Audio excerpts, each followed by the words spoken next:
بسم الله الرحمن الرحيم. السلام عليكم ورحمة الله وبركاته. الحمد لوليه والصلاة لنبيه محمد وآله وصحبه اجمعین اما بعد. حاضرین و ناظرین، یہ درس نمبر 1892 ہے اور آج سورۃ الزخرف کی 3 آیتوں کی تلاوت و تشریح کی جائے گی، آیت نمبر 41، 42 اور 43۔ چلیے سب سے پہلے ہم ان 3 آیتوں کی تلاوت کرتے ہیں، لفظی ترجمے اور ترجمے کے بعد تشریح کرتے ہیں۔ اعوذ باللہ من الشیطان الرجیم، بسم اللہ الرحمن الرحیم۔ فَإِمَّا نَذْهَبَنَّ بِكَ فَإِنَّا مِنْهُمْ مُنْتَقِمُونَ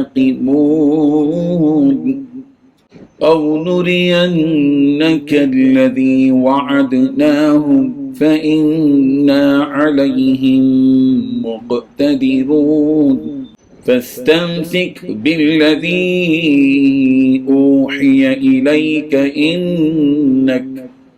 إنك على صراط مستقيم صدق الله العظيم۔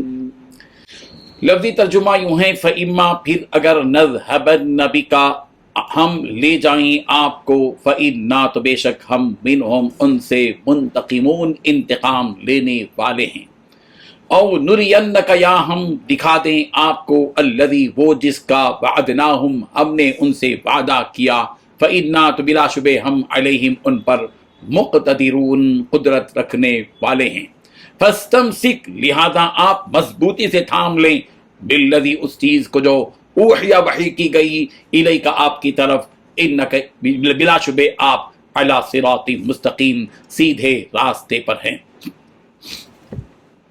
ترجمہ یوں ہے، اب تو یہی ہوگا کہ اگر ہم تمہیں دنیا سے اٹھا لیں تب بھی ہم ان سے بدلہ لینے والے ہیں، یا اگر تمہیں بھی وہ عذاب دکھا دیں جس کا ہم نے ان سے وعدہ کیا ہے تب بھی ہمیں ان پر ہر طرح کی قدرت حاصل ہے، لہذا تم پر جو وحی نازل کی گئی ہے اسے مضبوطی سے تھام میں رکھو، یقیناً تم سیدھے راستے پر ہو۔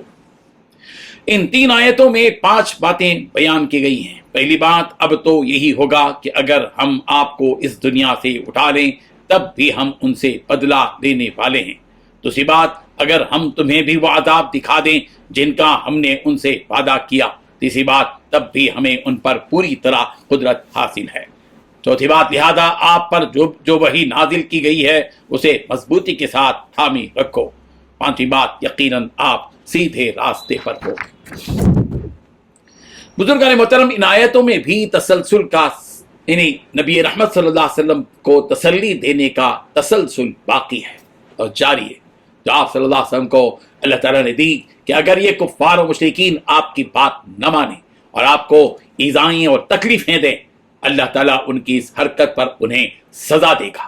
یہ سزا دینا چاہے آپ کی زندگی ہی میں ہو، جیسے کہ غزوہ بدر میں ہوا، یا فتح مکہ کے موقع پر ہوا جسے آپ نے اپنی آنکھوں سے دیکھ لیا، پھر آپ کے جانے کے بعد انہیں ہم ان کے اعمال کا مزہ چکھائیں گے، یہ دوسری صورت بھی ہو سکتی ہے، اور چکھایا بھی کہ ساری دنیا کے تقریباً حصوں پر ان مسلمانوں نے قبضہ کر کے ان مشرکین کو زیر کر دیا اور وہ اسلام تلے دب گئے۔ اور یہ بھی اس آیت سے مراد ہو سکتا ہے کہ ہم انہیں آپ کی وفات کے بعد دنیا میں یا آخرت میں عذاب دیں گے، اور ہم ہر 2 چیزوں کے کرنے پر قدرت رکھتے ہیں، یعنی چاہے تو انہیں دنیا میں بھی عذاب دے سکتے ہیں، جیسے کہ بہت ساری امتوں کے ساتھ ہم نے کیا، جبکہ انہوں نے بھی اپنے انبیاء کو تکلیف دی، اور آخرت میں بھی ہم انہیں سزا دینے پر قادر ہیں، جس کے لیے ہم نے دوزخ تیار کر رکھی ہے۔ حضرت قتادہ رضی اللہ عنہ سے اس آیت سے متعلق مروی ہے کہ حضرت انس رضی اللہ عنہ نے فرمایا کہ نبی رحمت صلی اللہ علیہ وسلم کی وفات ہو گئی اور سزا کو اللہ نے باقی رکھا، یعنی امت پر عذاب نہیں بھیجا،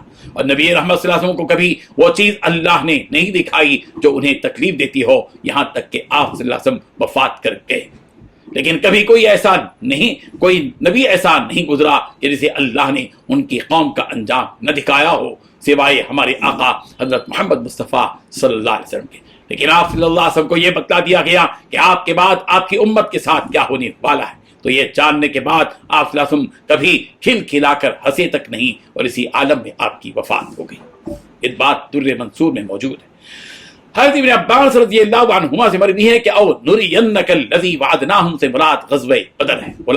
خلاصہ ان آیتوں کا یہی ہے کہ ان مشرکین کو ان کے کیے کی سزا اس دنیا میں اگر نہیں ملی تو آخرت میں بہرحال انہیں سزا دی جائے گی۔